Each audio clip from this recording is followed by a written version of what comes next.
त्योहार है, परमात्मा की कोई लीला है। जीवन तो सबका आता है, जीवन के साथ, जन्म के साथ मृत्यु तक लगातार उत्सवपूर्ण संस्कृति के कारण से भी हमारी सनातन संस्कृति जानी जाती। जहां रोज तीज त्योहार पर्व इसका आनंद आता है, इसी के साथ जीने के लिए लगातार ललक बढ़ती। जीवन में कितने कष्ट आए, लेकिन कष्टों के बीच रोज मुस्कुराने का मौका मिलता है, रोज आनंद बांटने का मौका मिलता है, और आनंद तब बढ़ता है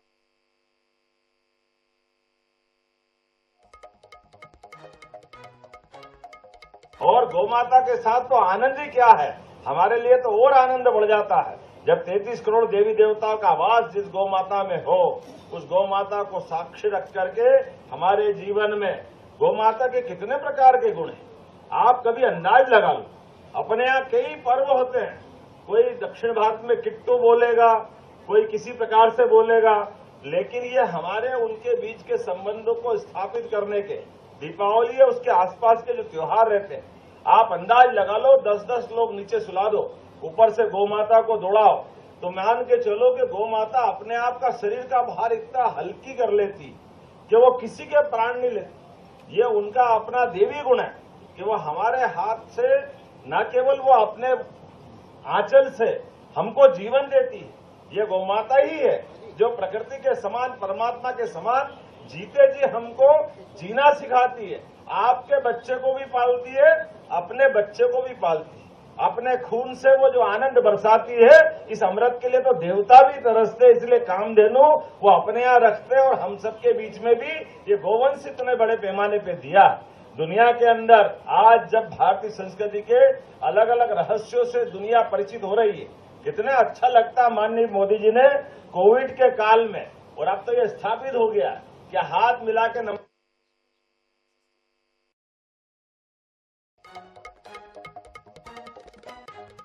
संस्कृति की विशेषता है। आज इस भाव को हम यहाँ बात कर रहे हैं कि आज भी शुद्ध गौमाता का दूध अगर ईमानदारी से देसी गोवंश का, और भारत के अंदर तो अलग अलग राज्यों में अलग अलग प्रकार की गौमाताएं हैं, वो गौमाताएं अपनी प्रकृति पर्वत जो वहां का प्रदेश वो परिदृश्य है उसके अनुसार अपना जीवन ढाल लेती है। जहां पंजाब में साहिवाल बड़ी ऊंची पूरी गाय माता और पर्याप्त दूध वहां पचाने की दम भी है, और पहाड़ों पर छोटी गौ माता जहां गोवंश को खाने का घास कम मिलेगा तो उनके जीवन में जो थोड़ा बहुत आखिरकार जो मिल रहा है उसके साथ तादाद में बनाती है।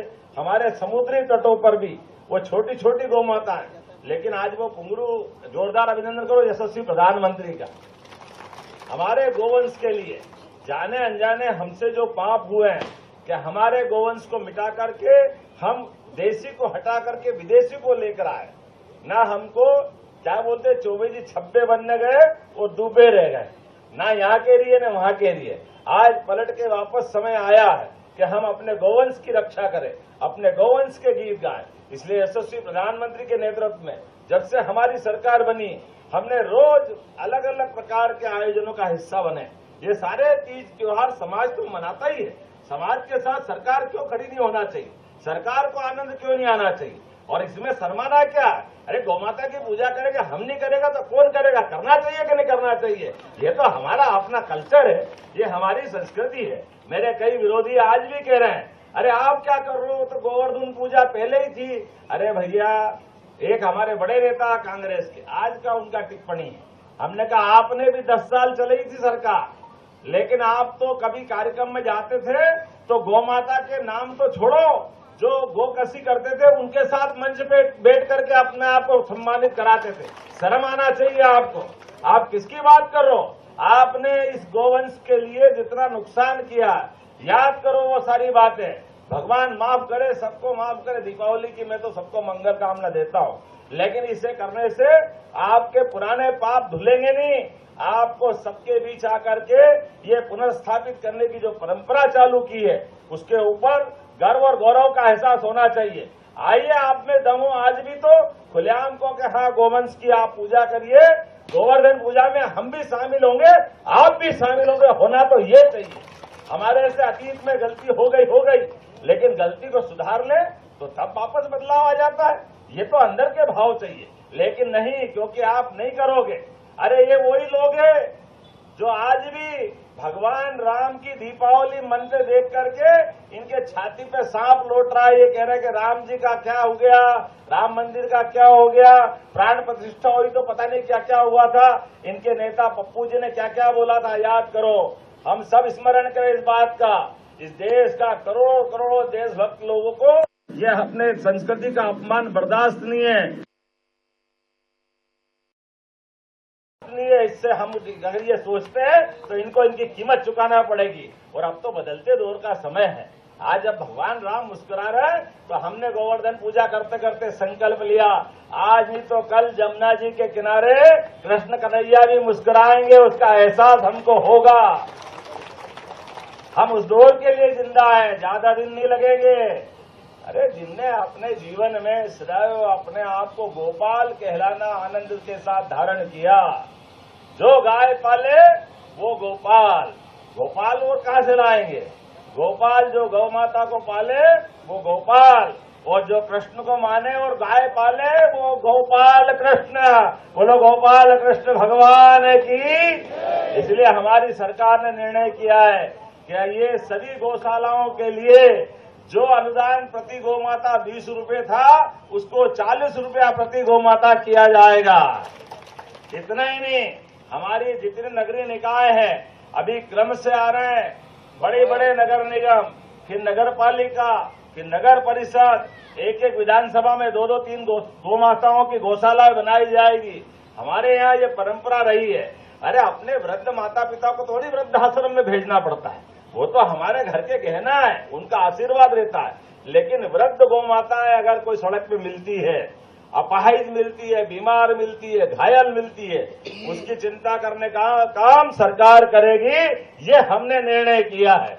इसलिए नगर निगम उज्जैन अभी कमिश्नर खड़े हैं, कितनी गौ माता की क्षमता से गौशाला बना रहे हैं? 5000 की गौशाला उज्जैन में बन रही, जोरदार अभिनंदन करो। 10,000 की गौशाला इंदौर में बन रही है, 9,000 की गौशाला ग्वालियर में चल रही है, भोपाल में 10,000 की बन रही है, जबलपुर, इंदौर, ग्वालियर, जितनी नगर निगम है अपनी जितना गोवंश गौ माताएं या बछड़े या बूढ़ी गाय माता के अन्य बच्चे कोई कारण से बीमार है और घर में आप संभाल नहीं सकते हो, अरे मेरा बस तो चले कि सारा गोवंश जो दूध नहीं देता उसको हम रख ले, वो दूध देने वाले घर घर पहुंचा दे कि आप दूध खाओ, और दूध खत्म हो जाए तो वापस हमारे पास पहुंचा दो। ये आनंद होना चाहिए, क्योंकि ये हमारा दायित्व है। जब हमने कहा कि हम अपने सभी प्रकार से पोषक तत्वों के साथ अपने परिपूर्ण जीवन के लिए समाज कल्याण विभाग एक सरकार चलाता है, तो इससे बड़ी पोषकता क्या होगी? गाय के लिए पता नहीं क्या रोज खाओ अंडे, पता नहीं, मेरे को तो शर्म आती सुन के भी।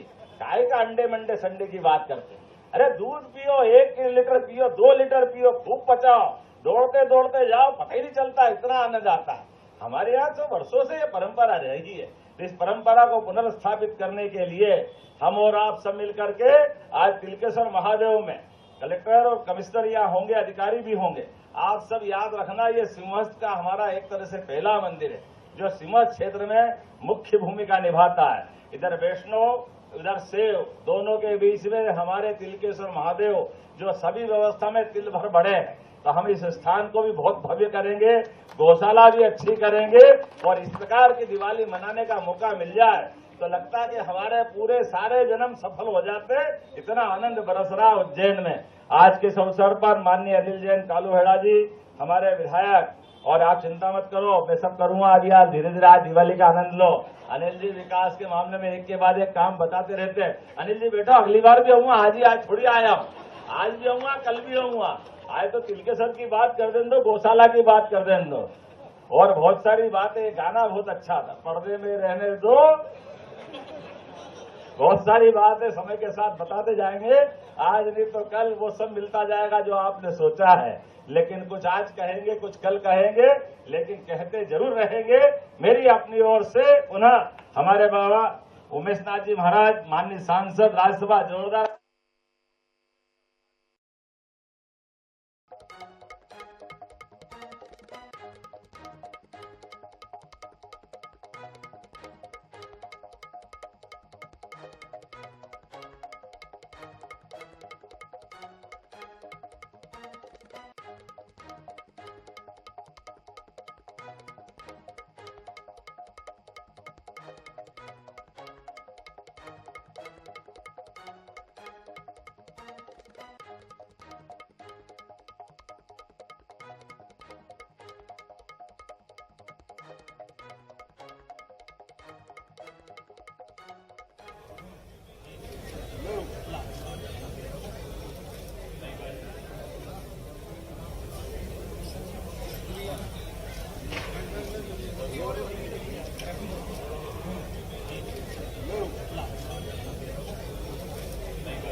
उज्जैन से देख रहे हैं, जब मुख्यमंत्री डॉक्टर मोहन यादव आपको बता दें कि आज गौशाला में गोवर्धन पूजा कर रहे हैं, पूजा अर्चना उन्होंने आज की। और इस मौके पर आपको बता दें कि अब मध्य प्रदेश में गोवर्धन पूजा का भी शुभारंभ आज से किया गया है। तो उज्जैन में गोवर्धन पूजा में सहभागिता की भी बात उन्होंने कही। इसके अलावा तिलकेश्वर गौशाला में गोवर्धन पूजा का आयोजन किया गया, जहां पर आपको बता दें उनके साथ कई नेता मंत्री भी मौजूद रहे। और आज गौशाला में गोवर्धन पूजा का शुभारंभ मध्य प्रदेश में किया गया है।